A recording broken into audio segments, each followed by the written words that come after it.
You're listening to or watching the Matt Barber Appreciation Hour. And for the next, who knows how long it's going to take, we're going to be talking about the 60th anniversary week of Doctor Who, so you don't have to. Pause for music. Hi, I'm Matt. I'm Jim. I'm John. And I'm JR. So professional. No, this is fine. As this is professional. As always. So I'm leading on this, so it's going to be a tight 30 minutes, 10 minutes on each. 3 things happened mainly during the 60th anniversary week. What are they? They are Destination Daleks, which is the Children Destination in Need Skaro. Destination Skaro, which is the Children in Need sketch. We've got the Daleks, which has been gutted, rescored, and colorized for BBC4. And we've got an Adventure in Space and Time Redux, which I didn't watch, so I'm going to have to let you guys. I did watch the end of it, and I understand that there were edits for legal reasons. So mainly you're going to be talking about it, but I will have my view on Shooter Getwer appearing at the end because I have seen that scene. So we start with the controversial hot topic of the 5-minute Children in Need sketch, which broke the internet for a disproportionate amount of time because Russell T Davies had the gall to de-wheelchairify Davros. So what did we think of so aside from the controversy of the de-wheelchairification of Davros? Leave that phrase, man. It's not working. Everybody's talked about it. Shall we cover it? Everybody gets 1 or 2 sentences to cover their views on it. There'll be no arguments. It's just people's views. So we'll start with Jim. What's your view on the de-wheelchairification of Davros? I'll try and limit myself. That's one sentence. You've got one left. All right, one sentence. The most important question is, what do wheelchair users think of the change? Did they want it? Did they not want it? Does it make any difference to them, or do they welcome it? That's more important than what I think. Okay. John? Well, in 2 sentences, I do like the intent of it because it's a wider issue than Doctor Who. So I'm quite happy with it. And it's just a 5-minute sketch, which it was fine, passable, not special, not bad. JR? Sentence 1. I do remember people saying to or about wheelchair users back in the 80s, oh, you Davros, you. So I think the intention behind it is absolutely correct. If that still goes on, I don't know that it does because I've not heard it for 30 years, but it might do.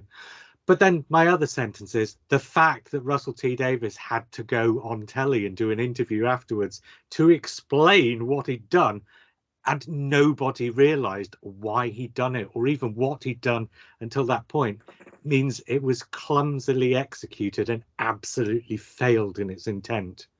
So I think good idea, badly executed.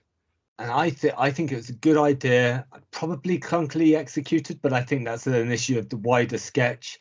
I think this is the second sentence, I think we've possibly become so Chris Chibnalled into thinking everything's going to be explained on screen. Maybe that's why he needed to have an interview afterwards to explain what happens on screen, because basically the entire country has dumbed down slightly. Yeah, but just on that point, and very briefly, yeah, the fact that he set it where it did, and effectively this is the second prequel to Genesis of the Daleks in the last sort of 5 years or whatever, the fact that he set it where he did is what confused it. Yeah, because he set it at a place where people, their first thought would be, oh, is this a pre-wheelchair Davros?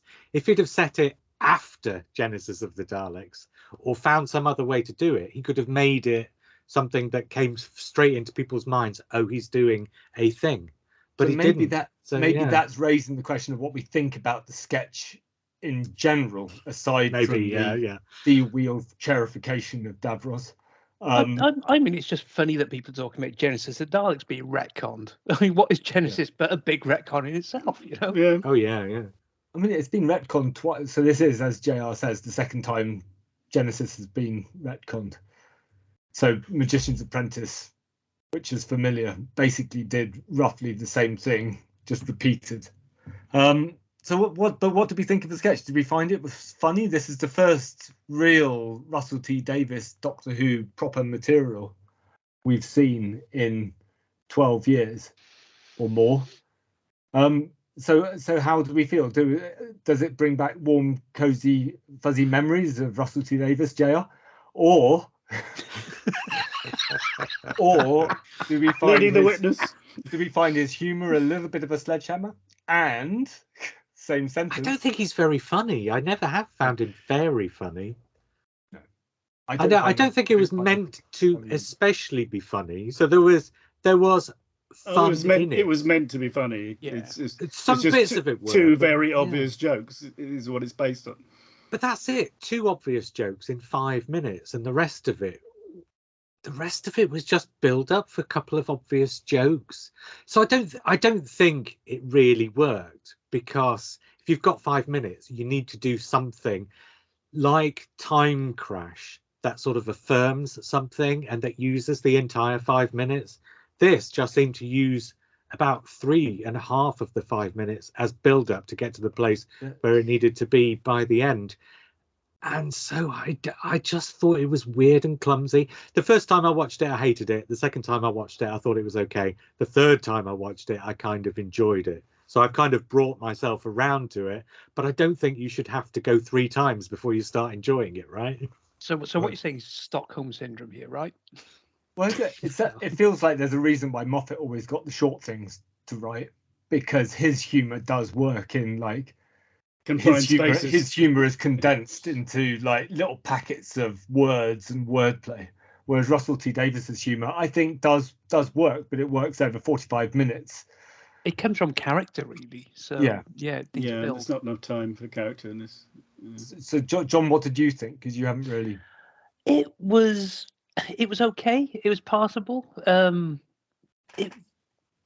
minutes, decent joke. You got Tennant getting to be Tennant again, which is, I think, all anyone was expecting of it. Didn't mind the gag of the sink plunger. That was fine. But yeah, I didn't think it was particularly strong, but it was 5 minutes and it raised money for charity, so it did what it said to do. So that's where I am. Can we detect any difference between the sketches for comic relief and the sketches for children in need? Possibly this one referenced the 8th Doctor adventures at one point. That's all I can come up with. It did. So John's answering a question that didn't ask. The Clade are no one has ever asked. The Clade are an 8th Doctor. They were in the 8th, and Lance Parkin's Doctor Who novels. They were very not the Daleks. Okay. Okay. Are you sure that's a reference and it's not just they cycle through every anagram of Dalek that they could find? Well, they didn't do Echtler or They did at the end. They did, yeah. Echtler? Oh, damn. Yeah. The only one they didn't do was... Except he mispronounced it. He tried to go for Echtler. And I think it was on the subtitles that it was Echtler or something. But he mispronounced it. I didn't do the subtitles. I didn't watch it with subtitles. I think we had subtitles on.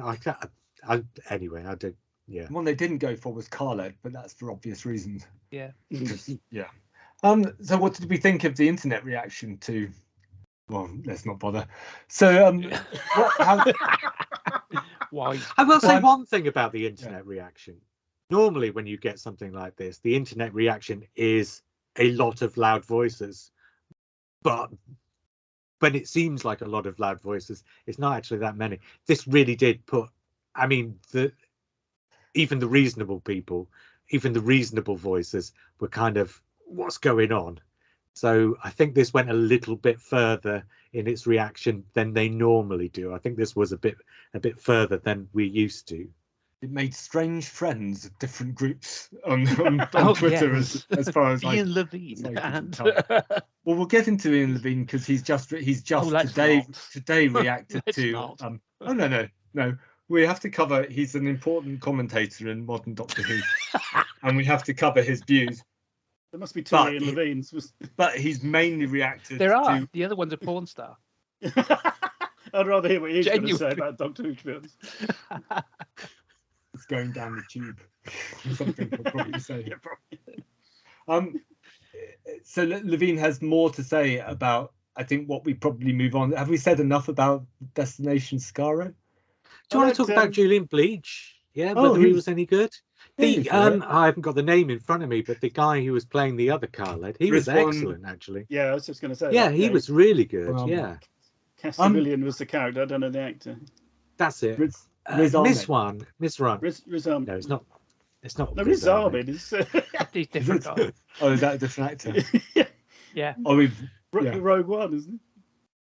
Marwan. Oh, God. He's been in. Yes, he's been Marwan Rizad or something. He was really good. I'd like to see him across an entire episode. The more we try to say it, the more we get into sticky ground. Where we just so let's just step away from that. Yeah, I thought he was really good. His comic timing was brilliant. For what is a not especially funny script, I thought he wrung every laugh out of it. But what about Julian Bleach then? How did he get on without it? Because he had makeup. Presumably, they did just enough makeup to make him look like. They did his eyes, so that weirdly his eyes were the same shade, but his eyes were still there, and so that was a bit. I thought he was decent enough, but he was kind of playing Davros as straight but comic. It was like a really weird space he was going for with the characterization. And obviously we know he can play it straight, so we can know he can do that really well. But it's just weird to see him doing Davros and going for the comic space instead. Yeah, I haven't watched the Unleashed thing, but yeah, wasn't it? His performance was actually too straight and a bit too on the scary side for what they wanted, so they had to put that music in there. Really? Oh, but that music was only there during the Tenet bits, wasn't it? Yeah. So is Davros now basically the demon headmaster? It's kind of gone to that level. Because this is Davros. This is Davros now. Should Davros come back under RTD, if we're to be believed, if he's to be believed, this is what Davros is going to be like.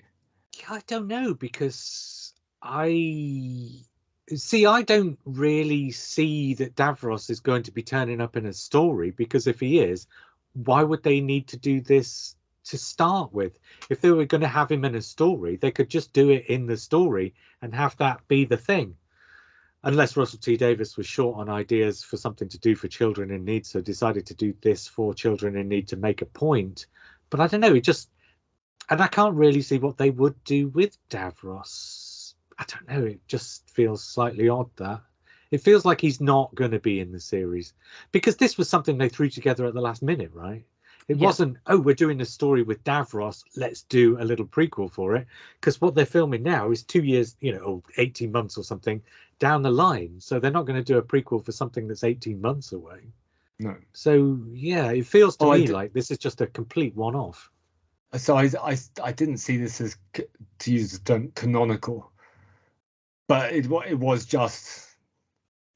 So RTD's basically suggesting that if Davros comes back, then this is Davros now. Yeah. But we're assuming Davros. That means probably Davros isn't going to come back in the near future. I would say so. Yeah. Retired character. So. Yeah, maybe. He'd be bringing back John Lumick or Max Capricorn first. Yeah, obviously. Well, if you had to bring back John Lumick, he'd be from beyond the grave, obviously. But he wouldn't need a wheelchair. That's the important thing. No, just a coffin. He'd be upright in a box. That's fine. In a cybersuit, like the Brig. He'd be impaled on Trigger's broom and shuffled around. Would he have a new head and a new body? You could that's the Trigger's broom. I mean, effectively, that's what the Cybermen are, aren't they? Yeah. So Cybermen. Nice. Are we allowed to move on to the Daleks now? The miraculously colorized Daleks. I don't see who's going to stop us. Okay, so the Daleks. You're in charge, Matt. You're in charge. This is a miraculously colorized Dalek version of the Daleks, chopped down to 75 minutes. Scored a new score by Mark Ayres. New CGI scenes plugged in. Go on, JR. I think the score is overlaid over the top of the old one, so the old one is still there. They're both credited, aren't they? Tristram Carey as well. Yes. Yeah. And also a new theme at the end by Murray Gold. Oh, really? I missed that. Is there a new theme? I know the closing credits were over a new Dalek theme from Murray Gold. Oh, wow. Okay. Well, they threw everything at this. what did we think? What did we think about it? Jim, you're probably the grumpiest old fan of the. Almost Someone who certainly. said that when Jar's in the room. I'm only grumpy when it comes to Russell T Davies, though, right? Absolutely. Selectively grumpy. Yeah. Well, I enjoyed it. It's a mess. It's a huge mess, but I enjoyed it. I'm not one of those people who's going to clutch my pearls that this thing has even been done, because my copy of the Daleks is still there on my shelf and can be accessed whenever I want. I'm interested to see this kind of thing. I will still watch the original rather than this. I don't know why they're doing. I don't know who they're aiming it for. If it's an attempt to get people to start watching the old series, it's doing so on false pretenses, because the old series is not anything like this. It's not cut like this. It's not scored like this. It's not in colour. And the sort of longueurs that we're used to watching have, for the most part, been cut out here. And there's some crazy editing in it. The mid-season stuff, yeah. So I'm not sure it's aimed for. I mean, I like it as a kind of a folly, if you like. I like an oddity. But just, before I has say, I just want to talk about the colour just for a second. I thought it made everything look older than it was. It had that feeling, when I've got a Lauren Hardy DVD that was on the front of a magazine or something, and also the Alistair Sim version of Scrooge. I've got colorized version of those. It looked like that. It didn't look any more advanced than that. And it actually looked older. And say something like The Wizard of Oz, 1939, looks better than this. What? So I'm not sure that it looks modernized. I think watching it in black and white, okay, it looks old because it's black and white, but this doesn't look any newer. It just looks like an old thing that's been colorized in the old-fashioned way. And no disrespect to people who put hours and hours into this, but that's how it struck me. Weirdly, I had a similar feeling, but I went back to silent movies when I saw it, because that extra score and the editing, the weird editing, and the strange colorization made me think of what they did with Metropolis, with Queen playing over the top of it. It's kind of got that sort of silent, and I quite liked that. As soon as I had that in my head, because the score was the jarring thing that. And Mark Ayres tweeted about how many different time signatures he used throughout the episode. Really progressive rock. Really proudly that he went through all the time signatures. And it was really jarring. And then suddenly I thought, actually, I'm quite enjoying this as almost like an art house experimental film, which is taking the raw footage and kind of just turning it into a kind of a collage of weird things happening. John? Welsh Mark? Half up there. Well, it's kind of in the Eisenstein, wasn't it? With Battleship Potemkin, he has in his will or whatever, they rescore it. Someone rescores it every 10 years or so. Yeah, and that's quite a kind of sympathetic thing. It doesn't fiddle with what he did. It's just a way of updating it, of maybe getting new era storytelling in. And I just thought it wasn't anything like that. This was kind of a hybrid, because the way it's shot, the way the dialogue is, the way it's paced, it's all paced for the 1960s. And it's a really difficult thing to edit for a modern audience, because it just doesn't flow. It's the cuts are choppier, and that doesn't quite work. And you had so many flashbacks in a 75-minute thing. So why would you have? I mean, is that a chibnalification thing of having to remind viewers what? I think it was to break up the pace. I think for me, it was to break up the pace. Yes, right. And it's more. It's not aimed at us middle-aged fans. It's kind of as Jim said for us, it's kind of this folly there, this interesting piece. It's more aimed at the younger fans to make it more accessible to them if they're going to watch it. Brought up on YouTube, TikTok, because obviously Ben Cook did most of the editing, I understand, and his background is very much in YouTube editing, so it's not necessarily something that's in our visual grammar, whereas the original is. I did think though, with kind of the colour, you could see more of the little gestures that William Hartnell was up to.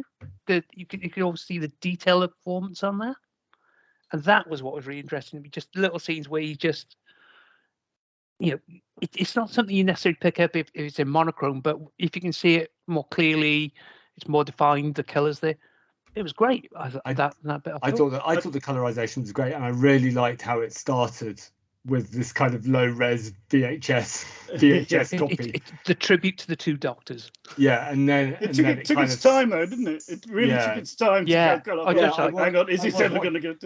I was watching it and thinking, well, they're very lazy with the colorization of the opening, and it looks a little bit grainy. JR, what did you really enjoy this? Oh, John said hybrid. I really, really enjoyed it.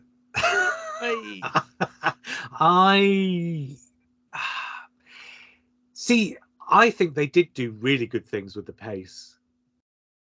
And the first episode, the way they condensed the first episode, they didn't cut a lot out, but what they did was they carefully edited around some of the characters so that they could have like a few throwaway shots here and there, or a few cutaway shots here and there, so they could edit between the sentences a little bit just to get things moving faster. I think they really did do a good job of bringing the pace up.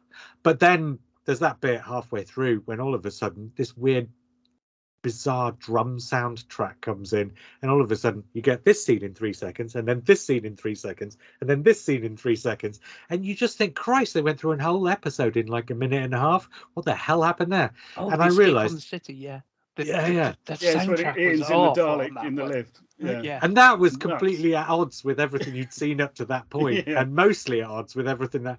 And I just realized the whole thing was batshit crazy, and I loved it.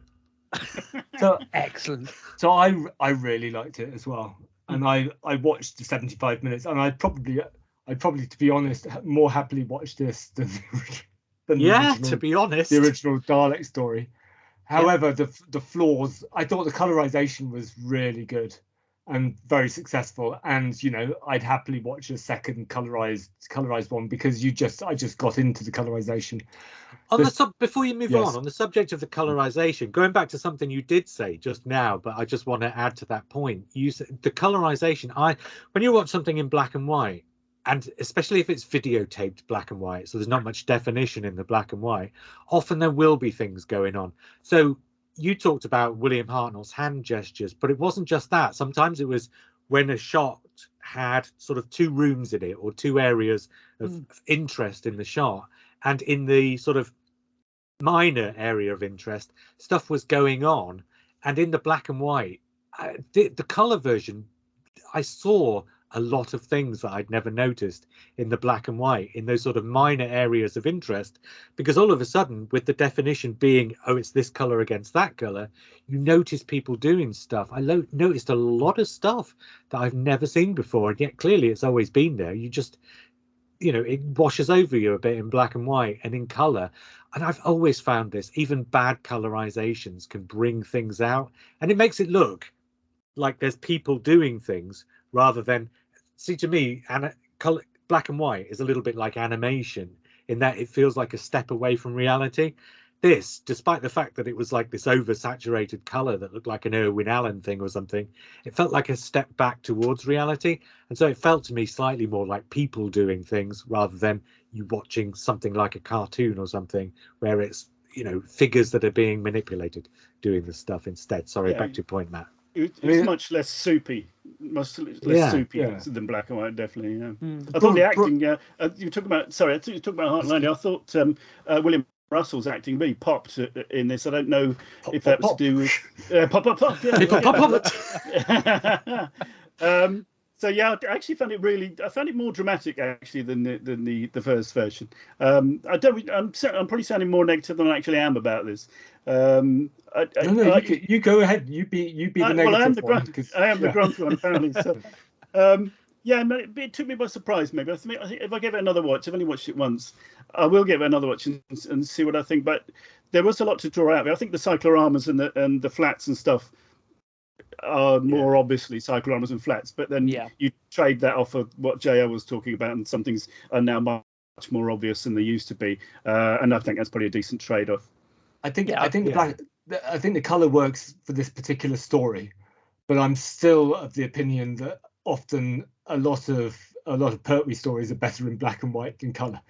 So I think it flips both ways, because at some point I sort of disagree that black and white has a distancing effect. I think it adds a kind of adds an extra gloss of noirishness or mystery. But that is distancing. It can do. So it's the same thing, yeah. It's distancing, but we're thinking more than half the Pertwee audience did watch in black and white. So 'cause I don't think it's still late 70s that you get. I think there's a difference in. So when you watch a film or a TV series, I'm a little skeptical of this whole distancing thing, because you're always aware that you're watching a film or television, so you use the conventions of film or television to read what you're seeing, either consciously or unconsciously. So black and white, it makes you more aware you're not watching something real, as if Daleks didn't do that to start with. But what it does do is it reminds you of certain things, and it makes you feel certain things, and I think that's the benefit. But this is an additional way to enjoy it, then, as that way. So that's why I'm not having the screaming. If they'd wiped the original black and white copies that Ian Levine miraculously saved from the skip, I would be slightly more incensed. But as I said, I watched this. I was quite happy. I think it was obvious. I think JR was hinting at it, that the beginning was easier to edit. Ben Cook found the beginning easier to edit than the middle section and the end, perhaps, because obviously you're trying to build towards a dramatic climax that possibly wasn't there in the original. And there's so obviously 2 episodes that could have been cut, but they didn't cut them, which I thought you could just cut the entire episode out. But you can't, because then they go out into the jungle, and then the next thing is the story's over. So you have to have those 2 episodes. So it's a weird sort of combination of there's padding in it, but you have to have the bits of padding that explain the storyline, and that makes the editing weird. But I quite like the weirdness of the editing, because, as I said, I was starting to see it as a sort of an experimental art film by then. Yeah, it kind of reflects the oddness and the weirdness that's what got sacrificed for pace, because that first episode where they're exploring the jungle with the Magnodon. Justice for the Magnodon here. Come on, guys. Yeah. Oh, Matt, can you do a version of Stalker like this, so that in the new year we can have a 75-minute Stalker? Colorized. Colorized or just edited? Because isn't half of it color, half of it black and white? I could monochrome half of it that's colorized, and then Is it? It's years since I've seen it. Does it go into color when they go into the hinterland? I think so. It's basically Alice in Wonderland, not Alice in Wonderland, Wizard of Oz in reverse. Yeah. I've only seen it once, and I didn't particularly. It's not my favorite Tarkovsky. Oh, I used to love that film. Oh, the Sacrifice is my favorite Tarkovsky. If anybody's still listening or watching out there, it's great. A great burning house scene. Oh yeah, I'm leaving. Yeah, go on. So I could just ask one question about this. Does anyone know anyone who saw this who hadn't had any experience of this story before? Because I'm interested in whether the story could still be followed with the editing that took place on this. I saw a comment from somebody, so I don't know anybody who saw it and had never seen it before, but I saw a comment somewhere from somebody who hadn't seen it before, and they said they really enjoyed it. They said they probably understood the plot then. Yeah, I don't think they had seen any black and white stories, but they watched this and they said they enjoyed it and would watch more like this. And I might even have said, I can't remember, because I didn't take it all in, because I wasn't expecting it to be brought up in the podcast. But yeah, I got the impression that this would lead them on to more black and white stories. So for that, it certainly works. I don't know what they'll make of black and white stories that aren't edited down like this, but I'll have to ask my niece and nephew, because they haven't seen any black and white yet. So I have a slight issue with this idea that it's intended for the TikTok generation to appeal to them. I think it's just intended for us to enjoy it in a different way, isn't it? Because actually the TikTok generation a lot of the fans watched black and white Doctor Who on Twitch a few years ago, and as far as I can tell, that had quite an impact. Memes were created. William Russell became an icon, And I think that was from the way that the TikTok generation watches Doctor Who is dipping in and out and not watching full episodes and just sort of grabbing scenes and watching scenes. Watching And it 2.5 times pace or whatever. Yeah, and I think you can probably do that with the original because there's so much padding, and the stories are so well ingrained. Whereas this kind of does the reverse. It kind of squeezes it down and presents it in a 75-minute like vomit. Yeah, but my point was, does the narrative? There's Matt's critical verdict. Colour of vomit. Some of it. No, my point was, does the narrative survive the edit? Really? I think it did.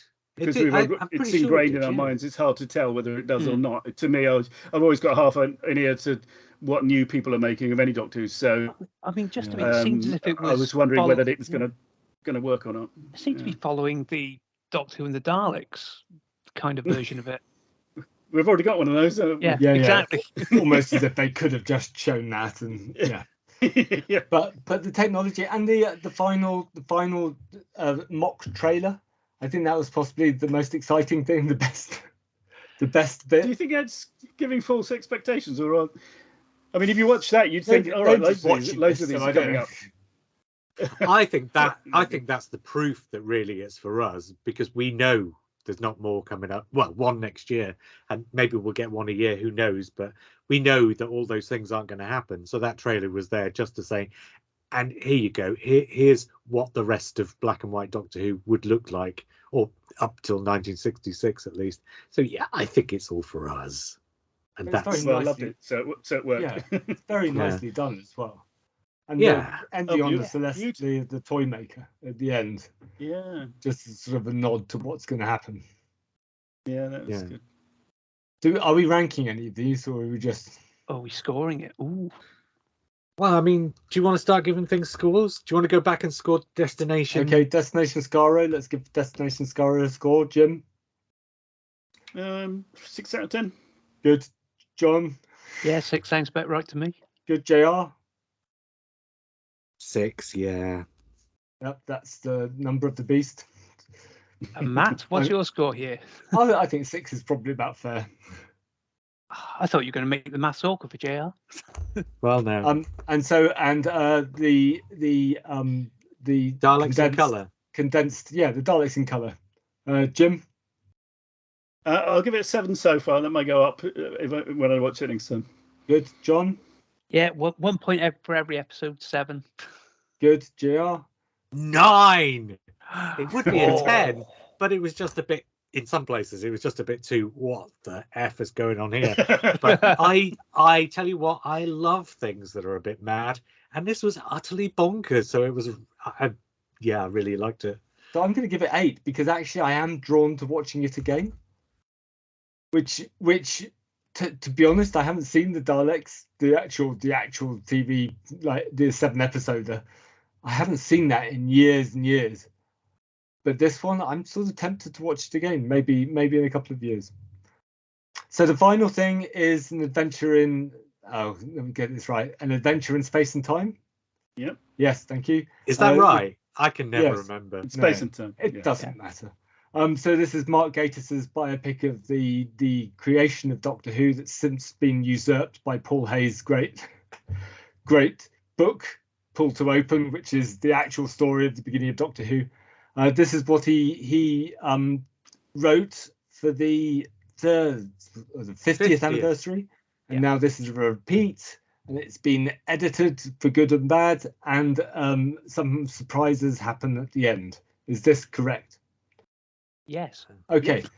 So JR, what did you think? So you're a Mark Gatiss skeptic. You're as skeptical of Mark Gatiss, if not more, than you are of Russell T Davies and Hitler.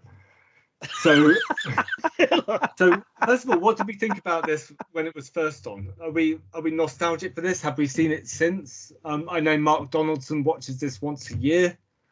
So this is a big touchstone for him. He can't be here because he's busy with girls at the moment. So what are they? It's true. So JR, what? I'm sure his girlfriend will love being described in the plural. They've got a dog as well, haven't they? Oh, okay. If we're counting the canine. Yes. So Could have been more JR, what's your experience with An Adventure in Space and Time, and what did you think of it this time? Oh, I don't like it. Okay, Jim, what's your experience with An Adventure in Space and Time, and what do you think of it this time? I didn't much like it first time. This is the second time I saw it. It was to watch it for this. I mean, it's beautifully made, and the cast is very impressive. I think I'm much more interested in the show stuff than easy for me to say, than I'm in the Hartnell stuff. I still cannot buy David Bradley as William Hartnell. I haven't been able to do it in this, nor in his appearances in the actual show. So I find that a problem. I find Hartnell is not a sympathetic character anyway. He's a cantankerous old bigot, prone to self-pity, really, if you look at it harshly. However, I actually found it quite a lot more moving. Well, I didn't find it moving at all the first time, to be fair. I found it quite moving this time. I find the whole sort of melange was just really quite captivating, actually, which surprised me, because I thought, I'll just have to watch this because I'll have to say something about it for the podcast. But I'm really glad I did, because now it's something I will go back to again. I really enjoyed it, and I don't know if we're getting onto the extra bit at the end, but I really enjoyed that as well. And it makes sense to do it, because you can't show old doctors every time you repeat this, because it doesn't make any sense. So we will get onto that, but also onto I understand. So I didn't see it last night, but I do understand that they'd had to cut out all the little bits of An Unearthly Child. They cut out anything that had dialogue that Anthony Reid had written. Anthony Coburn. That Anthony Coburn had written. So you had visual references to An Unearthly Child, but you didn't have any dialogue from the page. Okay, and what effect did this have? Was it dramatically awful or noticeable? I've got to be honest, if you didn't know that they'd done that, you wouldn't know that it had been affected at all. Yeah. It's so long since I watched it, I didn't notice those cuts. I mean, I didn't see it, but hearing that they'd cut Anthony Coburn stuff out of this documentary, this docudrama, more than An Unearthly Child not turning up on iPlayer, this kind of struck home the madness of what Steph Coburn's done, which is basically to honor his father's work. He's basically prevented his father's one big piece of work from ever being aired or referenced or shown. Harsh on Poldark Series 2. Well, the BBC probably wouldn't be able to show that either, I'd imagine. He was only on producer, so he didn't do the script. So there we go. John, what do you think? What did you think of An Adventure in Space and Time? Back in the, I liked it, but I know it was the usual thing. It's like the rewrite of history. It's elided so much that you know about. And so I've reread Pull to Open as well, or I've read Pull to Open now for the first time, and it is actually as good as Matt says it is. Yeah. So do go out and buy it, everyone. Honest. But I had the kind of problems that I usually have with Gators' work. It's particularly the dialogue, which is kind of Chibnall-esque on the nose stuff. But I think it's the second time I did find it much more moving, more sympathetic, and almost a tear in the eye at that last scene where and I think the change that we saw in that scene, as pointed out by Ian Potter, as I was having a chat to him on social media last night, it's a much better kind of ending than the Matt Smith original, because you've now got this you've got this guy who is queer, who is black, coming up, and almost, this is the show will continue into the future. It will change, it will develop, it will last. It'll change with the times, whereas Yes. Matt Smith is just an extension. He's just a younger version of William Hartnell. This is something different, right? And obviously, Shooty isn't standing in the middle of the console this time. Yes. I mean, they should have reshot David Bradley looking apoplectic at the new black gay doctor. Yeah, who's giving him a wink. Yeah, just to keep in the true spirit of Hartnell. Just going, oh my God, what's going on? Yes, I the saw- wink followed by a flinch would have done it, right? So that's the bit. So I saw the very beginning, and when I watched the very beginning, the hairs went up on the back of my arm, because I've watched this recently since. So I've watched this a few times, the docudrama, and I find it really weirdly emotional.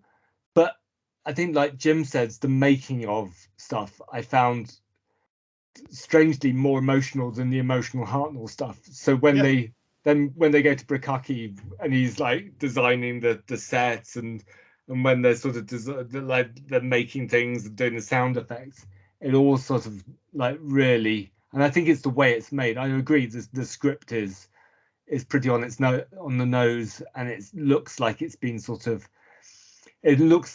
edited down from something 4 times the length, because they don't have the budget to do this and this, and he threw everything at it and condensed it down, and you end up with these kind of weirdly eliding scenes that just sort of gloss over things. But then reading Paul Hay's books, there's no way you could do an hour and a half drama out of that, because it's so complex and requires like reading memos left, right, and centre. Oh, I do love the way they kind of get the passage of time with the press shoots of the companions. I thought that was really effective. And there has to be timer. There has to be methods to tell it in such a short time in a palatable way. See, I don't have any problem at all with the elision. I think that's fine. But the thing that I had a problem with is there's not really a story there. And I think it's really weirdly structured to try and find a story. So it starts with William Hartnell, and then it tells the story of Verity Lambert for like half of its running length, and then it kind of tag teams William Hartnell back to being the center of attention. It's really floundering around looking for a focus, and I don't think it ever really does find a focus. And this focus comes from the actors rather than from the script, and I think that's its problem. Well, this is where I said it feels like a kind of a 4-hour television series that's been condensed down, with each part focusing on something different, like a different aspect of the creation of Doctor Who. I think that would probably have been overindulgent to do a 4-hour mini-series about the creation of Doctor Who. Well, I think this is fiction. It probably wouldn't be made, would it? I mean, like Joe says, there isn't really a strong narrative. It's the resonance of what it means to us as viewers. It's like, I guess I haven't seen isn't there one for Coronation Street as well? And there's the recent Nolly thing as well. I mean, to people who watch those programs, they're probably really resonant as well. But if you don't like Doctor Who and you watch this, you would say, well, this all looks nice, but where's the story?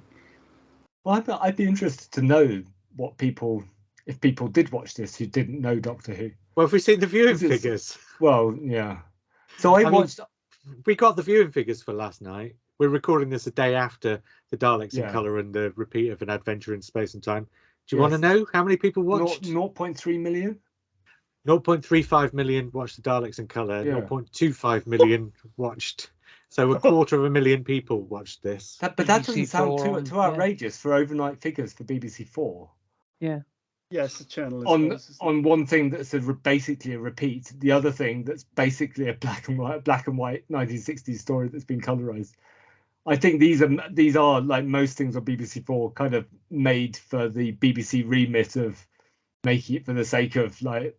Well, it's a bit of an odd question, because BBC4 has essentially become a repository for repeats, and so these were good figures for a repeats channel, but these essentially were kind of trying to aim for catching a non-repeat audience. So it's a bit of a weird sort of Netherland about what kind of viewing figures you could have expected. If you consider what kind of audience you're expecting for Doctor Who on Saturday, because the way television works is people weren't watching this who would be BBC4 viewers. People were watching this who would be Doctor Who fans. So you've got to at some point say, you're not looking at BBC4 figures, you're looking at comparing these with whatever Doctor Who stuff is getting at this point, not new episodes, but other anniversary Doctor Who stuff. So I'm not saying I think the viewing figures were terrible, but I don't think the viewing figures were good. I think they were just kind of, I don't know. but also it'd be interesting to see how much these things cost.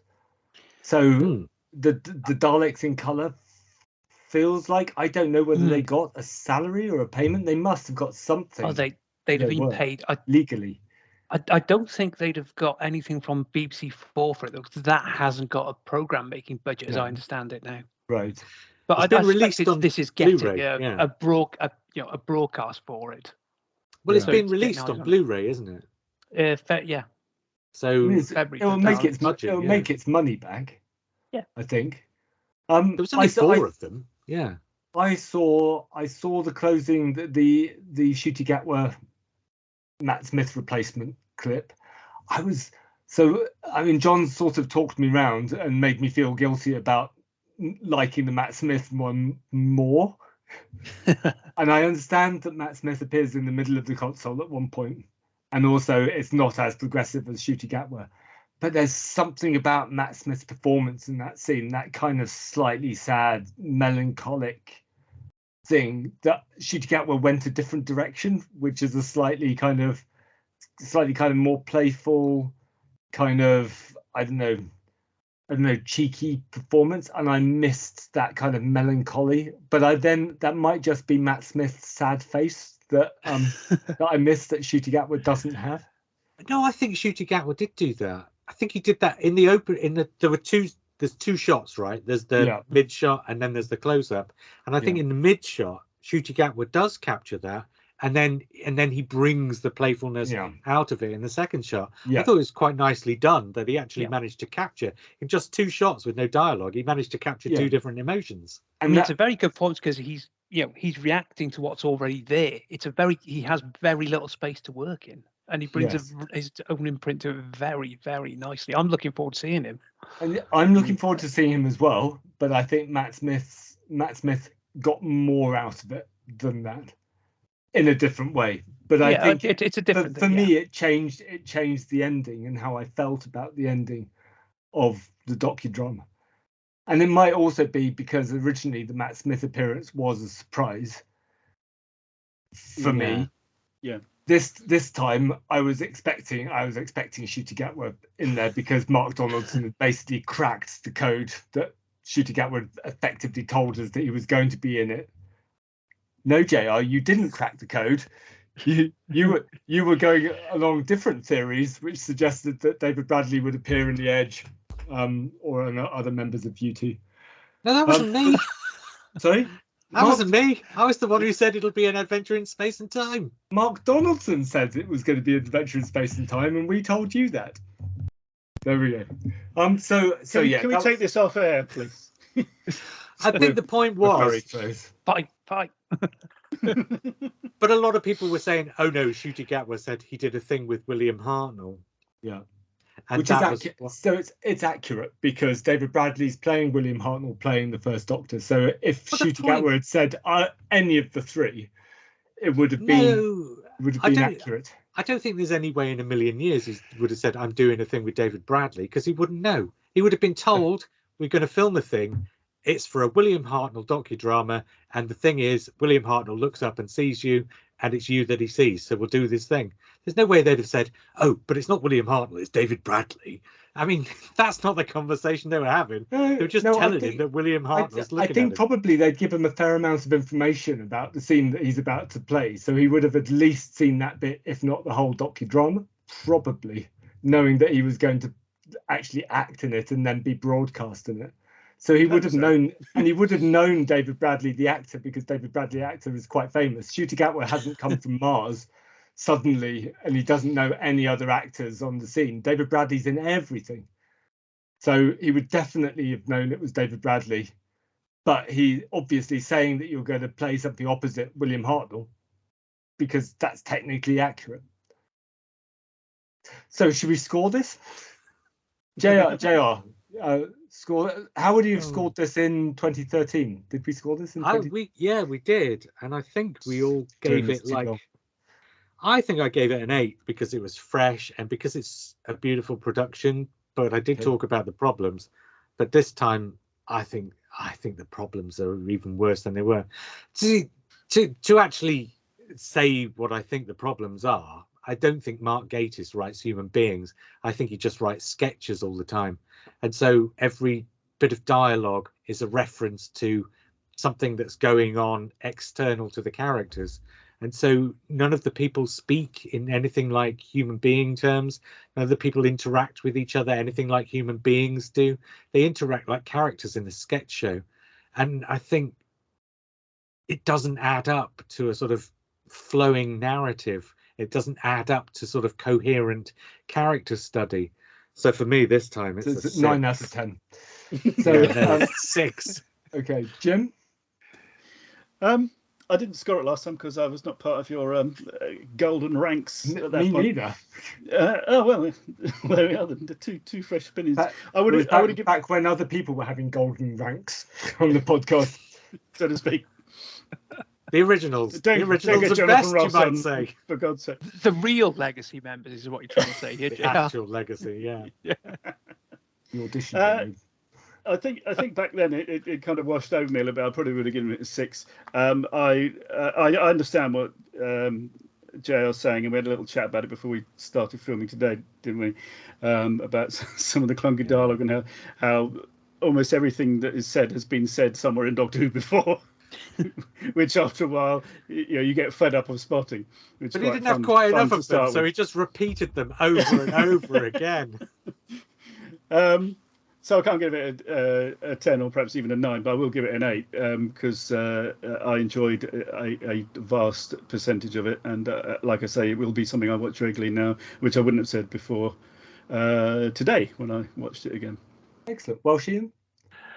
Well, I think I was quite grumpy when I originally watched it because we worked the 60th anniversary Were event. all of you really grumpy about this when it was when it was first on? I thought it was this and the Matthew Sweet documentaries were great.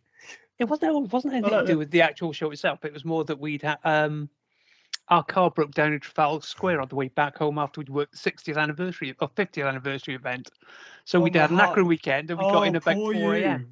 That's not Mark Gatiss's fault, is it? No, it wasn't. So I was in a quite picky mood watching it then. But yeah, since then, since I got the steelbook set of it to have the permanent copy, yeah, I did let myself into the emotion of it more when it's telling Hartnell's story, when he's playing that. And yeah, I like it just for the emotion of it, and because that last scene at the end kind of does make the faults of Mark Gatiss as a writer worth it. It actually knits the whole thing together quite nicely. So yeah, 8 out of 10 for me, I think. So I'll tell you one thing just before, because let's end on a high note, but so your score will be a higher note. But I'll tell you one thing that didn't work the first time that I thought worked much better watching it this time is Rhys Shearsmith as Patrick Troughton. Watching it the first time, you just kind of rubbed up against it and went, oh no. Yeah. But this time, actually, I think he captures Patrick Troughton better than I gave him credit for before. So actually, I enjoyed that scene a lot more than I expected to. Anyway, I do like the gag they put in there. The only man in England who can replace me. Oh, did he not turn up then? Yeah.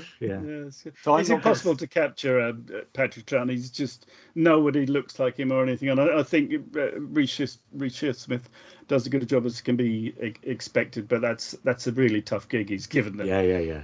Especially in like 3 lines or something. I'm not going to score it because I didn't see it. Originally, I guess I gave it an 8 because it was a highlight for me. Oh, so you've managed to help me bring down the average with my 6, even more than if you'd have given it an 8 this time. That's terrible. Bad management. So that was the 60th anniversary week, and now Doctor Who's back on this coming weekend, so we're going to be busy boys, so to speak. But until we speak again, I was Matt. I was Jim.